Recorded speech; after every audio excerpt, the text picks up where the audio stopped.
Hello, welcome to Fox Sports Lab AFL. Got the Chief here on our Monday. Got the day right this week, Chief, so I'm on fire already.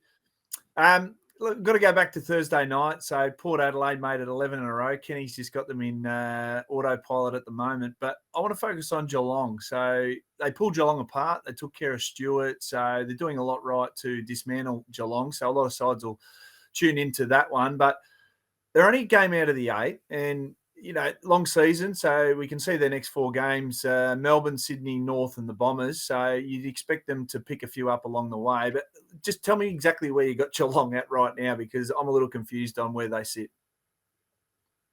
Yeah, look, they were in. There's no doubt about that. They started really, really well.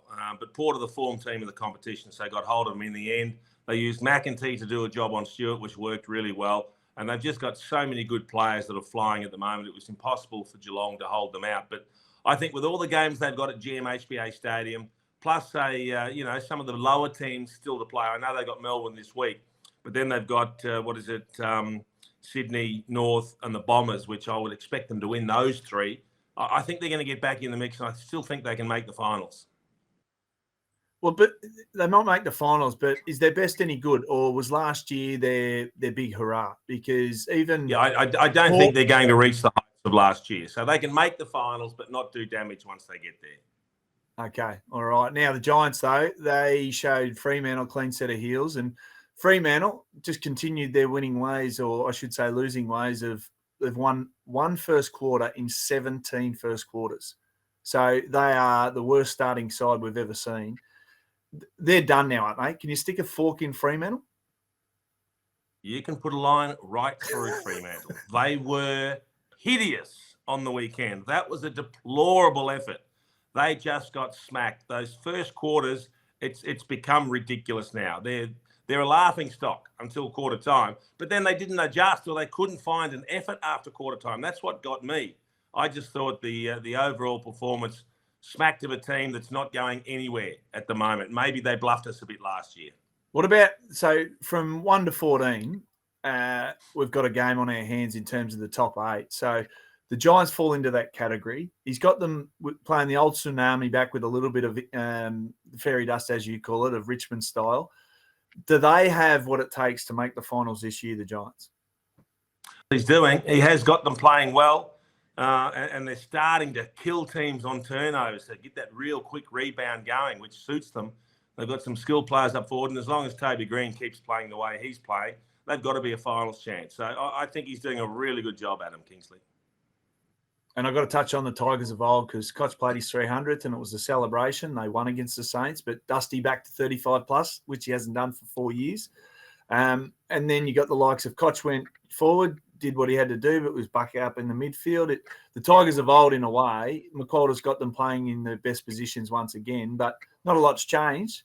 But do you think Richmond can have their impact as well? Well, they're another team that's right back in the finals mix, aren't they? And hasn't Andrew McQualter put his hand up as the next Tigers coach? It is going to be very, very difficult to unseat him. I know the Tigers will go through their process and they'll look at all the options, but gee, he's got one hand on the till, hasn't he? He is flying. They're back playing a really good competitive brand. They're defending a little bit better, but I love the way they're gunning in attack. Got their run back, got some dare back. You're a hard man to convince. So we did the game on Sunday with Carlton taking on Gold Coast and just smashed them. So they break a 6-game losing streak to win, go into the bye.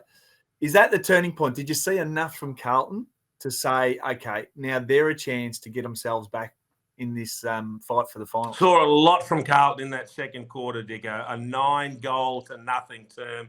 They were exceptional. But we've also seen enough over the previous 9 weeks when they lost 8 of them and only beat West Coast to know that one swallow doesn't make a summer. I would need to see the Blues do that a lot more regularly before I even give them a sniff of getting back into the mix. So don't get carried away with your Blues at the moment. As for Gold Coast, well, you can put a line through them as well. Disgraceful performance. Stuart Gill was lost for words at halftime. After that second quarter, it was a pathetic effort. They had no one that could stand up and do anything about it. They are done. Everyone's so optimistic, though. They go, this is the finals. This is an opportunity for Gold Coast. That, I mean, pointing out that their records after the bye are deplorable, but they always play half a season. Same old Gold Coast. Same old Gold Coast, Dicko. The Suns do what they do. They tease for a little bit, and then they disappear. Bye-bye, Gold Coast. What needs to change, though? Give me something. Give me something to hang, or give the Gold Coast Suns something to hang their hat on. Like, what can they do? Because the same old is not cutting. I know. At the moment, it looks cultural, doesn't it? It looks endemic. They just they seem to play some good games, but when it gets tough, they go missing. So whether there's on-field leadership issues, I don't know what's happening coaching-wise. They say he's very popular, Stuart Dew, but nothing seems to be changing.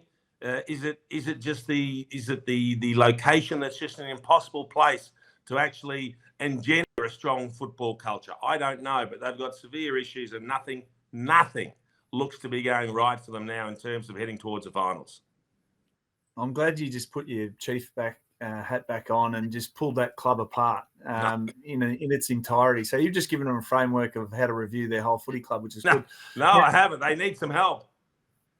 All right, now we're going to finish on the Doggies because they got the job done against North Melbourne, but they lost Liam Jones, broken forearm, so heaven knows how long he'll be out. But then they had to push Norton back and didn't quite find his feet down there, and he hasn't found his feet up forward. So what would you do this week? Would you persist with him down back with obviously the loss of Jones, or do you just sit him back in forward line territory? It's interesting, isn't it? Because you're right. He's not playing well up forward. So it's not like you're losing anything at the moment by back, and he has used him down back before. But Liam Jones is a massive loss. We shouldn't underestimate what hole that leaves in the Bulldogs' defence. They're a little bit brittle without him, so maybe they need to keep Aaron Norton down back. I just don't know. You can't rely on Waitman to kick you 6 every week, so I'm not sure where the goals are going to come. But as you rightly mentioned, he hasn't been in great form, Norton. Even when he's been forward, he's been getting beaten. He hasn't been getting amongst the goals. So I suspect they've got a few issues, the Bulldogs too, if they think they're going to play a part in September. All right. So it's wide open, no doubt, for the top 8. But thanks for joining us on your Monday, My Chief. pleasure. Glad you're up and about. You are today, Always. which is good. We'll see you on Thursday, and thanks for tuning in. Fox Sports Lab AFL. What's gambling really costing you? For free and confidential support, call the number on the screen or visit the website.